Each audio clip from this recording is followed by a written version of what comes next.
Domingo de los Áchilas por Alianza País, William Garzón. Se mencionó hace un momento aquí, como son las nuevas fuentes de trabajo y que redundará en estabilidad y en equilibrio fiscal. Este es un proyecto que demuestra la voluntad del Gobierno nacional de encaminar en dirección de solucionar los problemas fundamentales del Ecuador.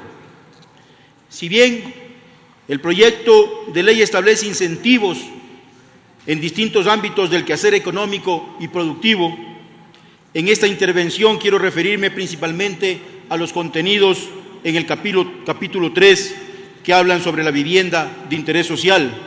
Sobre todo a la hora de elaborar la normativa, es necesario tener en cuenta que en materia de hábitat y vivienda, además del ente rector, como es el Ministerio de Desarrollo Urbano y Vivienda, también tienen competencia otros niveles de gobierno y otras instituciones, por lo que es prudente tener en cuenta la normativa existente para no duplicar esfuerzos y, sobre todo, para no afectar la autonomía de estas otras entidades.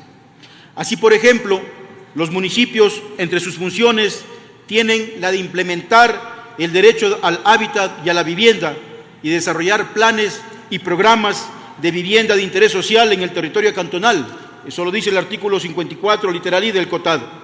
Entre sus competencias está la de formular planes de ordenamiento territorial, ejercer el control sobre el uso y ocupación de suelo, preservar, mantener y difundir el patrimonio arquitectónico, gestionar los servicios de prevención, protección, socorro y extinción de incendios. Artículos 55, literales A, B, H y M del COTAD. Entre las atribuciones del Consejo Municipal están las de expedir la ordenanza de construcciones, regular y controlar mediante normativa el uso del suelo, establecer el régimen urbanístico de la tierra, etcétera. Y solo por graficar, a la mayoría de gobiernos provinciales se les ha transferido la competencia de la gestión ambiental, que incluye también el control en la parte urbana. Por eso planteo las siguientes observaciones a fin de que la norma que se apruebe sea concordante con la normativa ya existente. En el segundo inciso del artículo 27 propongo que el texto quede de la siguiente manera.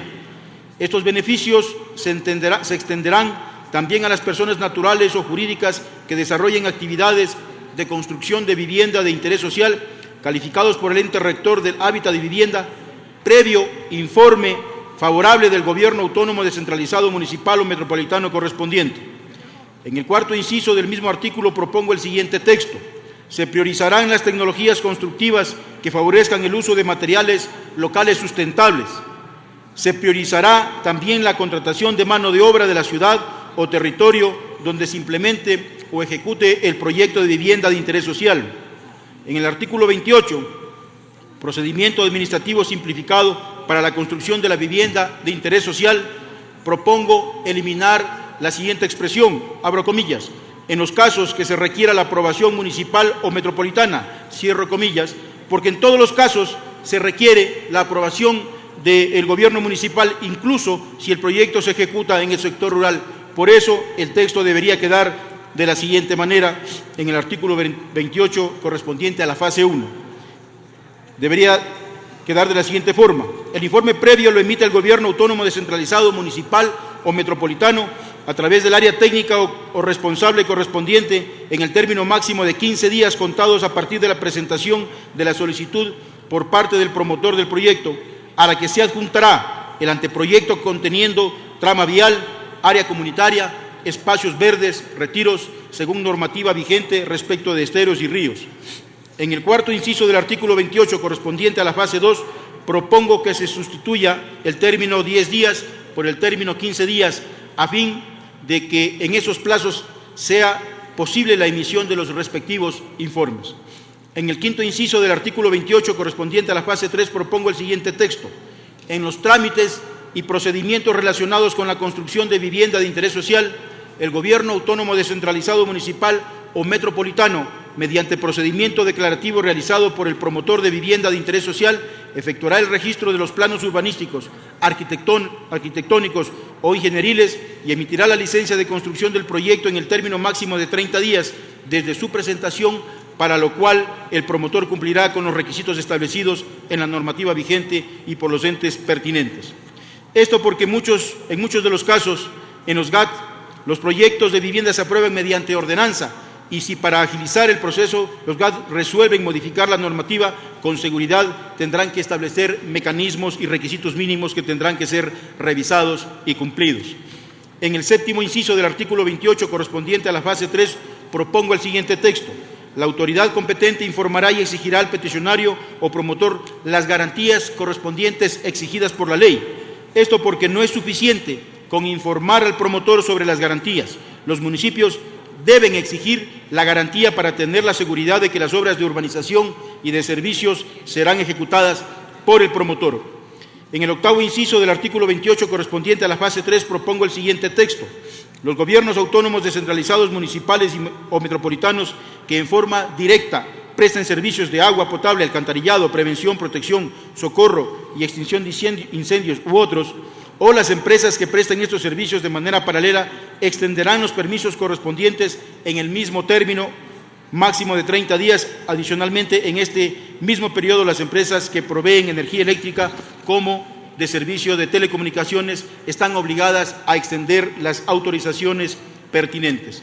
En el noveno inciso del artículo 28, correspondiente a la fase 3, propongo el siguiente texto. De igual forma, procederá el Gobierno autónomo descentralizado municipal o metropolitano o provincial en lo que corresponde a los permisos ambientales. Esto porque los GAT provinciales se les está transfiriendo la competencia relacionada para los permisos ambientales.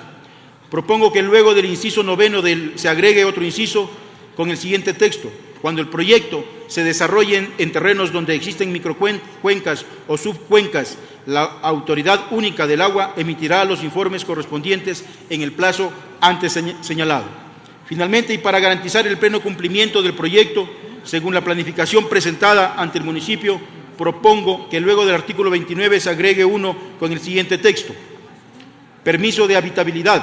Para garantizar el cabal cumplimiento en la ejecución del proyecto de vivienda de interés social, el Gobierno autónomo descentralizado municipal o metropolitano se reserva el derecho de emitir el permiso de habitabilidad una vez concluido el proyecto en base al informe de cumplimiento emitido por la Unidad de Planificación del Gobierno autónomo municipal o metropolitano. Hasta allí las observaciones, señoras y señores asambleístas. Muchas gracias. Gracias.